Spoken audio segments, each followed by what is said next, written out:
किसान भाइयों, क्या आपके आम के पेड़ भी इस साल फूलों से लदे हुए हैं? क्या आपको भी लगता है कि इस बार तो रिकॉर्ड तोड़ आम होने वाले हैं? रुकिए, कहीं पिछले साल की तरह इस बार भी आपके आम के फूल मटर के दाने जितने बनकर झड़ तो नहीं जाएंगे? अक्सर हम देखते हैं कि आम का पेड़ बोर से सफेद हो जाता है, लेकिन जब फल तोड़ने की बारी आती है तो टोकरी खाली रह जाती है। आखिर 99% फूल गिर क्यों जाते हैं? क्या यह कुदरत का करिश्मा है या हमारी कोई बड़ी गलती?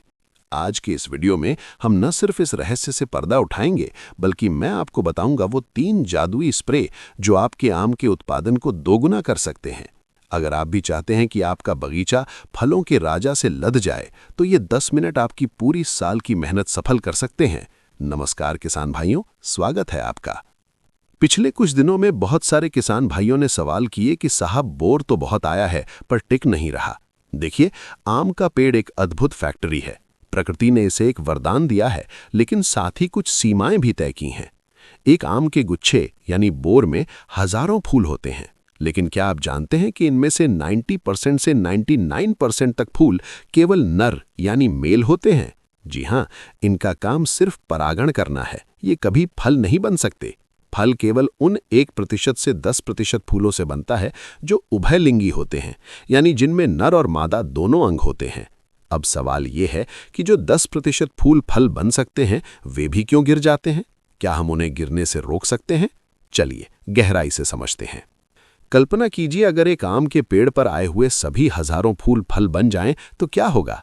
पेड़ उसी दिन धराशायी हो जाएगा, उसकी टहनियां टूट जाएंगी और वो भूख से मर जाएगा, क्योंकि उसके पास इतने फलों को खाना खिलाने की ताकत नहीं है। प्रकृति बहुत बड़ी वैज्ञानिक है। वो जानती है कि किस पेड़ की कितनी क्षमता है, इसलिए वो खुद ही कमजोर फूलों को झाड़ देती है।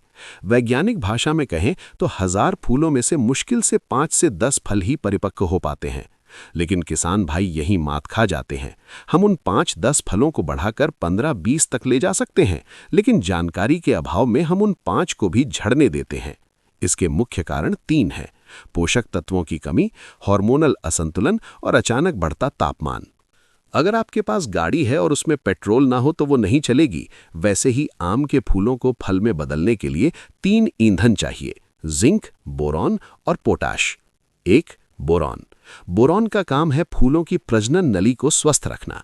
अगर बोरॉन कम हुआ तो फूल का गर्भपात हो जाता है, फूल सूख कर गिर जाता है, क्योंकि उसका मादा हिस्सा विकसित ही नहीं हो पाता। 2, जिंक। जिंक पौधे में ऑक्सिन नाम का एक खुशी देने वाला हार्मोन बनाता है। जब जिंक होता है तो पौधा तनाव मुक्त रहता है और फल को पकड़ कर रखता है। जिंक की कमी मतलब पौधे का डिप्रेशन, और डिप्रेशन में पौधा अपने बच्चों यानी फलों को त्याग देता है। 3, पोटाश। जब आम मटर के दाने जैसा हो जाता है तब उसे चाहिए ताकत और मिठास। पोटाश उसे मजबूती देता है ताकि वो डंठल से मजबूती से चिपका रहे और उसका आकार सुडौल बने। फरवरी के अंत और मार्च की शुरुआत में अचानक गर्मी बढ़ती है। जैसे ही लू चलती है या तापमान बढ़ता है, आम के पेड़ के अंदर एथिलीन नाम की एक गैस बनने लगती है। ये गैस पौधे के लिए खतरे का सायरन है। पौधा सोचता है, अरे बाप रे, गर्मी बढ़ गई, पानी कम है, अगर मैंने इन फलों को पाला तो मैं खुद मर जाऊंगा। और वो खुद को बचाने के लिए फलों की बलि दे देता है। यहां हमें पौधे को धोखा देना पड़ता है। उसे ये महसूस कराना पड़ता है कि सब ठीक है, तुम फल बनाओ, हम तुम्हारी रक्षा करेंगे। अब डायरी और पेन निकाल लीजिए, क्योंकि ये हिस्सा सबसे जरूरी है। हम 3 चरणों में स्प्रे करेंगे। पहला स्प्रे, कली बनते समय, अर्ली स्टेज। जब आपको लगे कि बोर निकलने वाला है या निकल रहा है, तो बोरॉन 20% वाला 15 ग्राम मात्र 1 ग्राम प्रति लीटर, जिंक 33% वाला 50 ग्राम, इसे 15 लीटर की टंकी में घोलकर स्प्रे करें। ध्यान रहे, बोरॉन की मात्रा ज्यादा नहीं होनी चाहिए, वरना पत्तियां जल सकती हैं। दूसरा स्प्रे, जब 50% फूल खिल जाएं, मिडिल स्टेज। इस समय हम डालेंगे प्लानोफिक्स। ये एक सिंथेटिक हार्मोन NAA है। ये पौधे के अंदर बनने वाली एथिलीन गैस के असर को खत्म कर देता है। ये पौधे को भ्रम में रखता है कि मौसम सुहावना है, इससे फूल झड़ने बंद हो जाते हैं और फल सेट होने की प्रक्रिया तेज हो जाती है। तीसरा स्प्रे, जब आम मटर या गोली के आकार का हो जाए। अब फल बन चुका है, इसे बड़ा और मीठा बनाना है। NPK 1304-45 150 ग्राम प्रति 15 लीटर पानी। इसमें पोटैश ज्यादा होता है और थोड़ी सी नाइट्रोजन होती है जो फल को चमक और वजन देती है। इससे फल ड्रॉपिंग यानी गिरना रुक जाती है। एक बात गांठ बांध लीजिए, जब पेड़ पर फूल खिले हों तब कभी भी भारी यूरिया यानी नाइट्रोजन का छिड़काव न करें। ज्यादा नाइट्रोजन फूलों को और नाजुक बना देती है और वो तेजी से गिरने लगते हैं।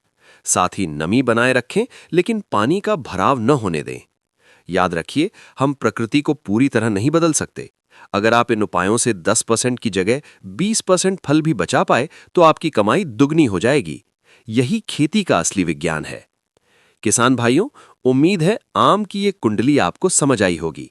अगर आप इन तकनीकों को अपनाते हैं तो मुझे यकीन है कि इस साल आपके बगीचे की रौनक देखते ही बनेगी। आपको ये जानकारी कैसी लगी, कमेंट में जरूर बताएं। अगर आप सब्जियों की खेती या किसी खास बीमारी पर वीडियो चाहते हैं तो नीचे लिखें। और हाँ, अपने साथी किसान भाइयों के साथ इस वीडियो को शेयर करना न भूलें ताकि सबका भला हो सके।